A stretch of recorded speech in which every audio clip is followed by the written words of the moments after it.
Hey everybody, this is Theory DT, bringing an HD broadcast of Call of Duty Black Ops. Going to be doing a weapons review of all the weapons.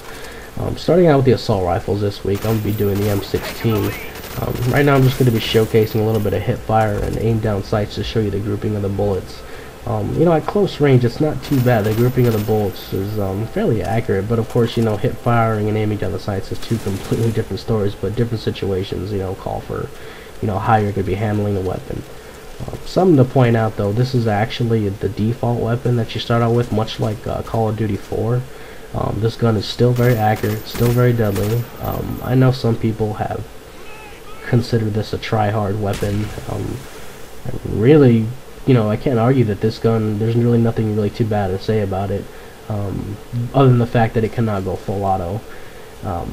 When you're aiming down the sights with this gun, actually if you look left and right of the gun, you'll actually notice that you have good peripheral vision left and right. So some guns can have big bulky iron sights and they can impede your vision, so it's just something to think about.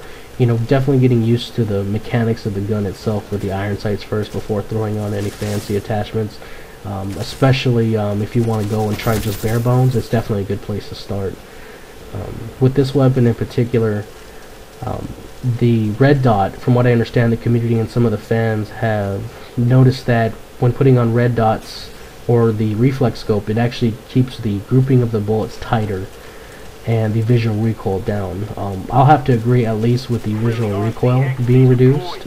It's just more helpful for me anyway, to actually have the red dot on with certain guns. So it's really though just preference on how you're playing, what perks you're using, what attachments you're using. So it's with this installment of Call of Duty, I think it's probably the best for me in particular, and I've played them all so far.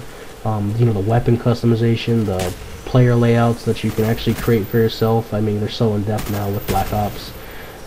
The only thing that I can say is, some people say, how can you use, this weapon over this weapon? And, a lot of the stats that you see that people could try to compare the guns to, I mean, they're really aesthetic. So it's really just how you play and how you're going to be handling the gun that really determines how the gun's going to work. There's some guns that have a lot of kick or drag or climb on the guns, but people compensate just by the way that they're playing and the perks that they're using. Basically with this gun though, I've noticed when you're doing a full burst on someone or anyone in particular, you're just in that situation, this gun does not have really any climb at all when actually firing it in a full burst. Now the hip fire of course is a different story, but that's really like with almost any gun though. Now as far as the attachments go, you have the master key, which is basically just an underslung shotgun underneath your weapon. It's something to actually keep to consider, considering the fact this gun does 3-round burst. There's no full auto. The flamethrower attachment is pretty decent too. In core games though, it takes 2 ticks to actually bring someone down. It takes less than a second, but depending on your situation, there can be pros or cons to having that attachment. In hardcore though, it's actually not too bad because it only takes 1 tick to actually bring someone down. The flamethrower is still pretty new to the Call of Duty series. I know they brought it out in World at War, but the way that it handles and functions is just really going to be a personal preference to some of the players in this game.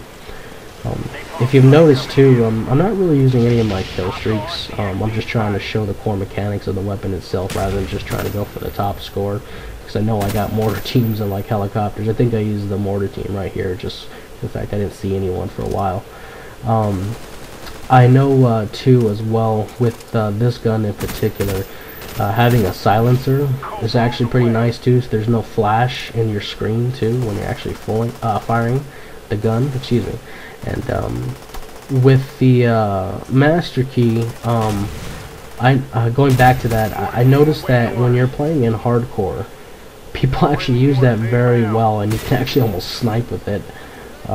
With that thing, because it has such long range and such power. It's so powerful in actually hardcore because there's, as people know, there's no hit markers in that mode in particular. As you see now, I'm going to be using the red dot now with the gun. You just judge for yourself the way that it's handling now with it. Personally, for me, I prefer the red dot on this rather than the iron sights, but that's just my playstyle. A lot of people too use the reflex scope That's actually a very nice attachment as well, just giving you better peripherals on the sides, left and right. With this in particular game mode, I know I'm not showcasing I'm the best player of all of Call of Duty. You know, I'm just an average or above average player. My KD is about almost 2.0, but you know, with this guy, we actually have a last stand fight, so I had to bring that up there. I actually noticed when I was playing that I was actually laughing quite a bit when that happened. When I'm actually going to be doing videos for the future, what I'll be doing is using all my custom classes, and I'll just be unlocking all the attachments and just randomly picking the weapons as I go through, just to kind of show how the gun handles with all the different attachments. A big thing too, just to kind of keep in mind when you're picking your weapons, and if it's not working out for you, just definitely try other weapons or other kind of classes of weapons, because I know for me, when I first started playing any Call of Duties, I know I was jumping around different weapon classes, you know, SMGs, LMGs, and you know, I finally found my love for the assault rifles. You know, they're so good at medium to long range, and you know, at close range too. Some of the assault rifles can be really deadly. But this definitely isn't my first podcast of any video game. It's just been a while since I've been back, so I'll definitely be getting my gap going again soon here. So definitely thank you for watching the video. Subscribe if you like it. There'll be definitely more videos coming out soon. You guys have a great time.